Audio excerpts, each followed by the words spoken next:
He came out of nowhere, destroying everyone in his path, barely breaking a sweat. No fear, no mercy, just pure dominance. Fans couldn't believe what they were seeing, and fighters didn't want to face him. How did this unstoppable force rise so fast?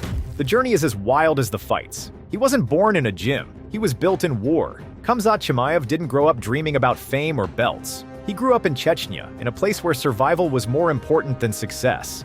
A childhood filled with fear, hunger, and violence carved a fighter with no room for weakness. The man now feared in every division was once a boy who couldn't even afford proper food. By the time most kids were learning how to ride a bike, Khamzat was already slamming bodies onto wrestling mats. He lived across from a wrestling gym and started training at just 5 years old. He didn't play, he fought. He was already breathing combat before he even understood what winning meant.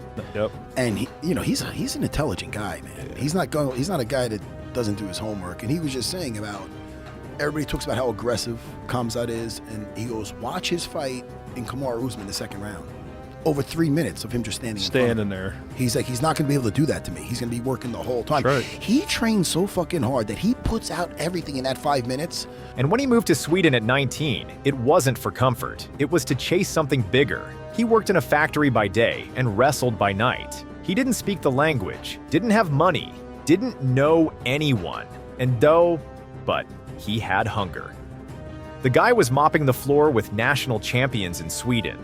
One by one, he smashed them all.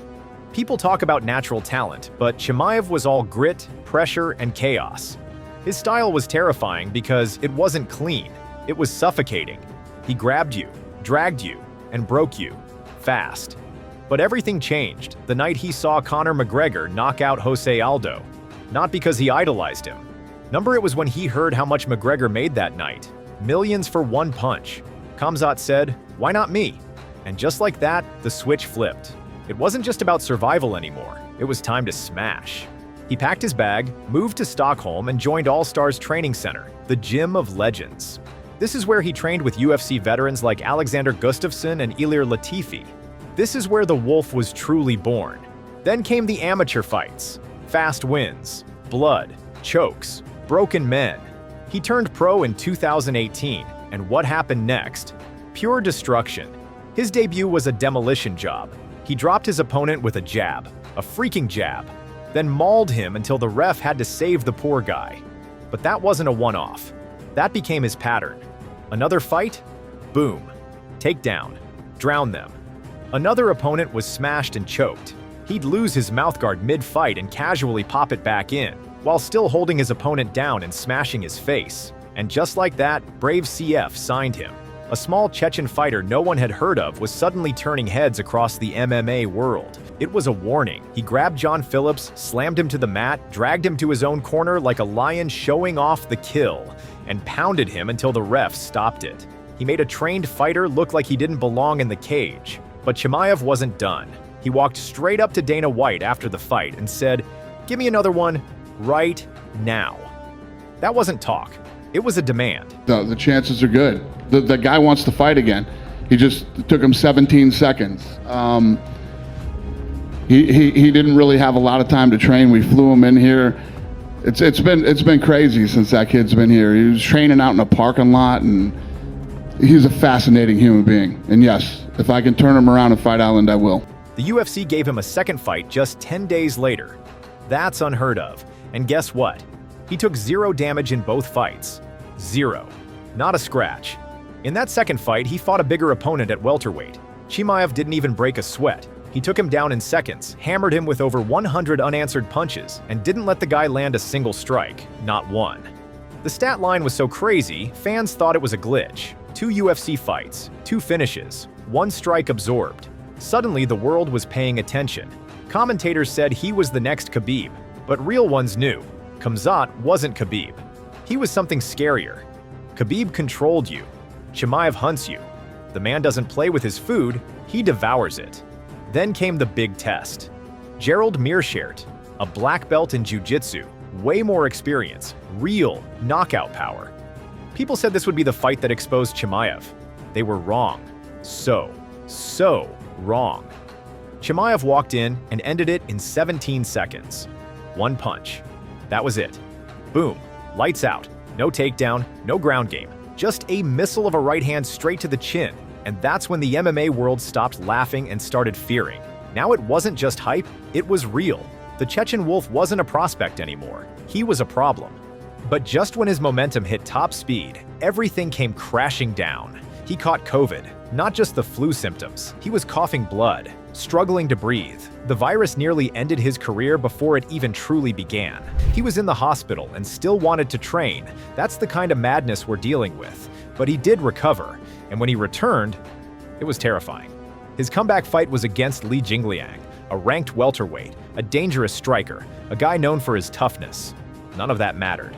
Chimaev picked him up, walked across the cage like he was carrying groceries, talked to Dana White while holding him, and then slammed him like a rag doll. The ref had to jump in before Lee went unconscious. And just like that, the Wolf was back, and hungrier than ever. But his real war was still ahead. After tearing through opponents like a wrecking ball, Khamzat Chimaev was now a top contender. But he wasn't satisfied with just hype. He wanted real names, real tests, and real violence. So, the UFC gave him one. Gilbert Burns, the number 2 ranked welterweight. A powerhouse with elite jiu-jitsu, knockout power, and no fear. This wasn't a walk in the park. This was a firestorm. The fight started, and for the first time in his UFC career, Chimaev looked human. Burns cracked him. Blood spilled. The fans roared. Chimaev kept swinging. The two went to war, trading heavy shots, wild scrambles, and non-stop pressure. For 3 full rounds, it was chaos. No backing down, no breathing room. By the end, both men were battered, but Chimaev got the win by decision, his first time not finishing someone. Some said the hype was over. Others knew the truth. He just proved he could take hell and still come out on top. He fought Kevin Holland on short notice and mauled him in 2 minutes. He didn't let Kevin breathe, took him down instantly, tied him up, and locked in a Darce choke. Boom, done. Once again, he made a professional fighter look like an amateur. At this point, no one doubted his power, but critics still whispered, what happens when he faces a real champion? They got their answer when Chimaev met Kamaru Usman, the former pound-for-pound king. He pressured, clinched, slammed, and suffocated Usman with non-stop aggression. Usman tried to create space, but the Wolf didn't allow it. He dragged him wherever he wanted. The judges gave it to Chimaev. After that, the final test came. Robert Whittaker, the number 1 middleweight contender. This wasn't a brawl. It was a strategy game. Whittaker was technical, experienced, and sharp. But Chimaev showed a new side. He didn't rush. He didn't make mistakes. He stayed calm, calculated, and cruel. He picked his shots. He timed the takedown. He got to Whittaker's back and squeezed, hard. The tap came quickly. Some said Whittaker's jaw was injured from the choke. The fight didn't even go long. That's how clean the kill was. And now, there's circling the title. He's fought through war, illness, chaos, and pressure. But he's still here, undefeated, unbroken, and terrifying. The question now isn't if Khamzat Chimaev becomes champion. It's who can survive when the Wolf is finally unleashed at full power.